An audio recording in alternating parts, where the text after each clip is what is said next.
Let's just see if there's anything swimming around in there.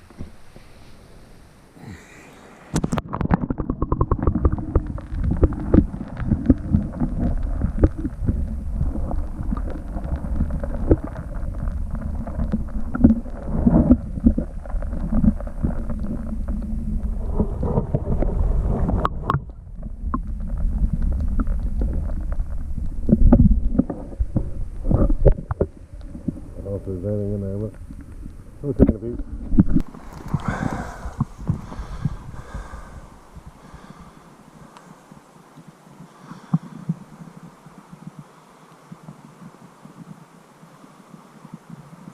Red cedar.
Fine tinder. Makes for a great bird's nest. Takes a spark really easily.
Got to cut off the surplus on this end and the surplus that's on that end. I always take from the thinner part of the tree. And that we get a maximum amount of strength in the piece of wood you're working with.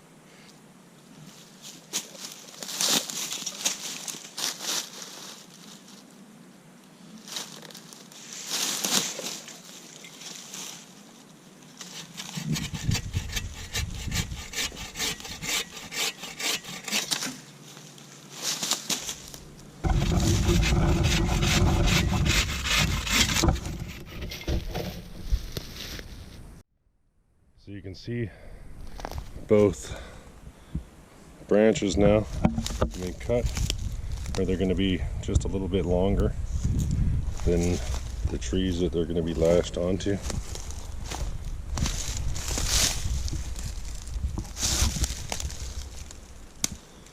Just gives a little bit of room to work with, but within reason they're going to be equally spaced on the one side as they are on the other.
Have to deal with that.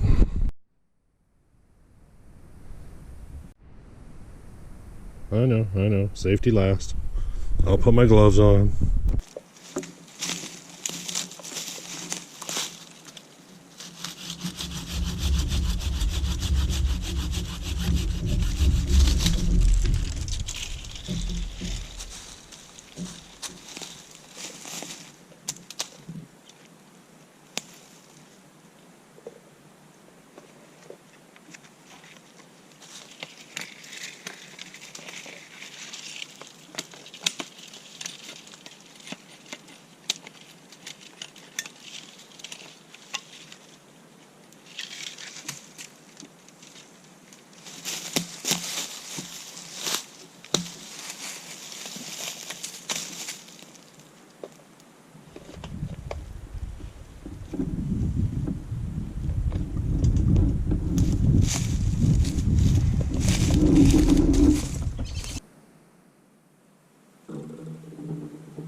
So yeah, this video was primarily about these simple loop systems that turn into fast lashing. I really wanted to kind of show those as a key part of, as you could see, they can hold the weight of a human being with the weight of the wood. You know, if I made a sloppy bed, I'll give you that. And really the support beams were too small a diameter when it came to up on these ends, and it should have been a larger tree that I used. But you know, you don't want to harvest too much out here. Try to be reasonable. Either way, it showed that it was able to lift my 225 pound frame, and the weight of the wood is probably another 100-200 pounds, I'd imagine, of all the weight of the wood there. So you know, within reason, those lashes definitely hold their weight. They don't slip or anything like that. If anything, the reason why this bed looks kind of tilted off is I put the thick end of one support beam on this end and the thick end of the other one on that end.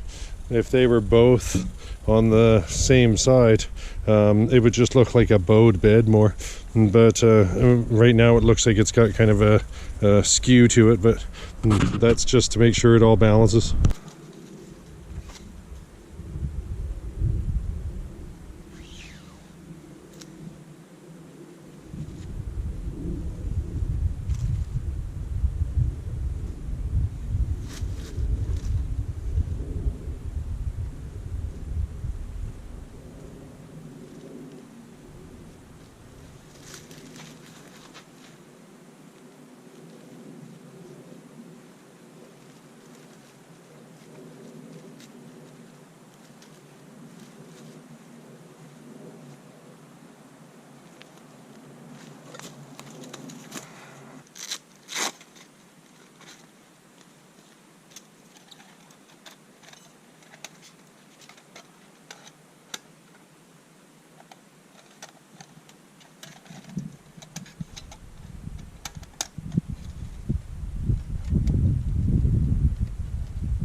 take.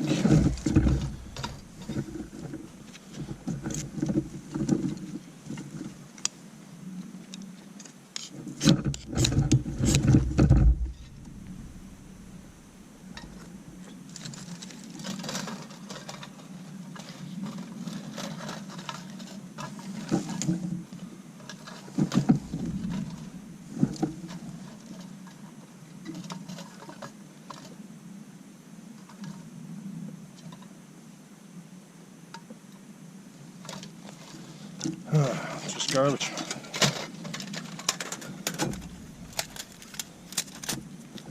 Too restrictive. It's just too restrictive. I don't like it. Well, I have to say I'm really disappointed. I've used this Vargo titanium hexagon wood stove multiple times in the past, but never used it for wood. I was always just using it as a windscreen for my alcohol burner. It's unfortunate that it's the size it is, I think. You don't get enough room to get your fire going inside the container. So to me, this is a glorified windscreen. I'll probably remove that from my kit as I go through time, but I'm just going to switch over to my butane at this point in time, I think. So I guess that's something worth making comment on when it comes to anything that are kind of critical elements, like being able to boil water and stuff. It's always good to have multiple options. I mean, yeah, I could go back out. There's some large cedar trees in the woods over there. I could go harvest more and get it up and running, off the ferro rod and that kind of stuff, and red cedar bark. But I'm getting tired. It took a lot of work to cut all that wood for the bed and stuff and get that ready. I just want to get a coffee, get my energy level up. I don't even know if I'm going to be able to get making the fire and stuff onto the video. It might be too late by the time we get to that point. It looks like the sun's just starting to go down over the mountain now. I'll be lucky if I get half an hour, and I still wouldn't mind getting some food into me. So we'll see how the video goes. You know me, I'll just add in whatever I can, and when it gets too dark, I'll stop. So I think dinner is going to be pretty simple. I'm just going to have this cheese and ham bun thing I have, and I got some instant noodles that I'm going to cook off. I probably won't even bother recording the noodles. Nobody needs to watch me cook instant noodles. That's not a YouTube classic.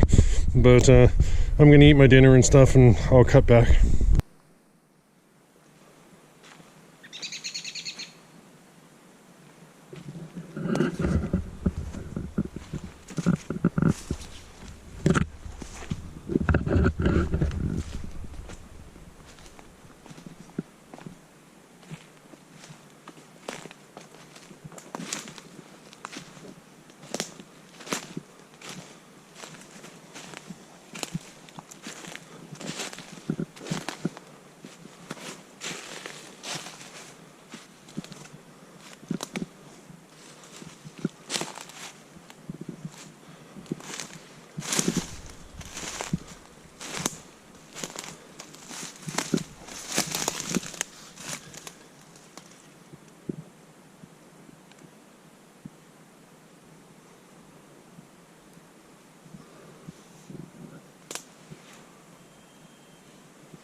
So there's definitely enough leaves in the area where you could make some sort of debris bed and that kind of thing.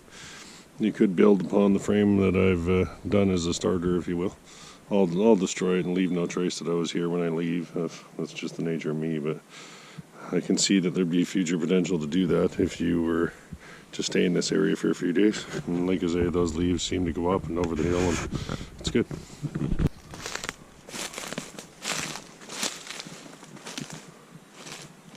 This is just unusual terrain.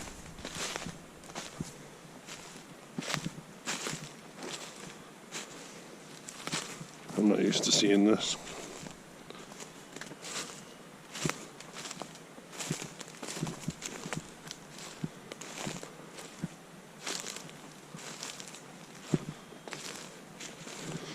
And the river's back out that way. I think you can hear it. I don't know if the microphone's good enough, but I cut through that area and out through, but that's a bit of a walk. I'm not quite ready to go there yet. So this is my bivy bag. If you've watched previous videos, you've seen that in use. It's really a tent / sleeping bag that's all just a unit I can roll out and just sleep in. So I plan on doing that. I don't like the comfort level of this bed. I'm gonna have to do another kick at the can at this in the future. And I'll have to start to think about how I want to make that a little better. I can see where I've made some mistakes. I want to build upon it in the future, but I just didn't get enough time this time. So either way, sleep in the bivy bag. And I've got this as well, my solar lighting system. So, plus I've got my headset that I normally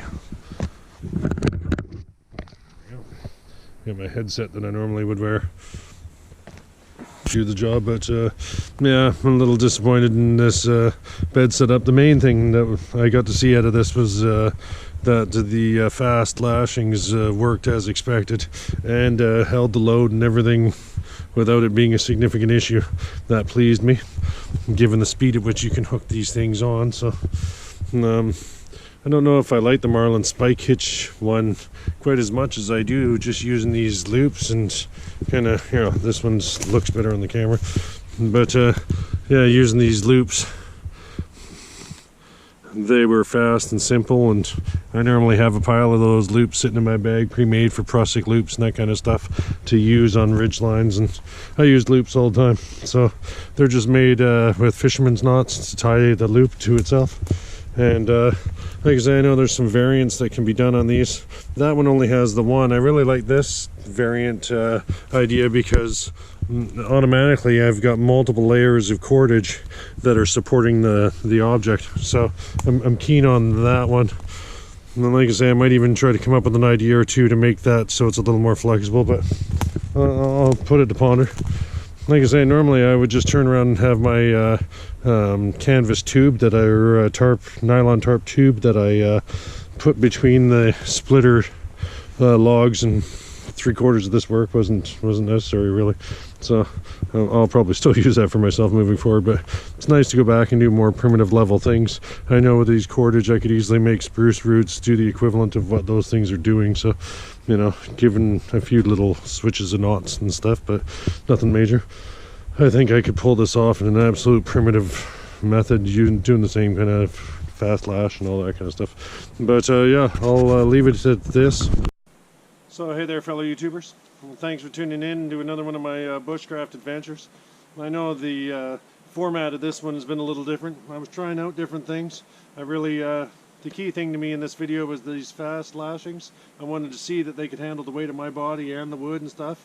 You know, I don't like how it laid out for the bed. You know, these things happen sometimes. I'm used to using the nylon tube that I made. You've probably seen in other videos if you watched in the past. But that has far bit more forgiving than this construct is. You know, once you get into everything being rigid and stuff, there's things I need to learn, such as bushcraft.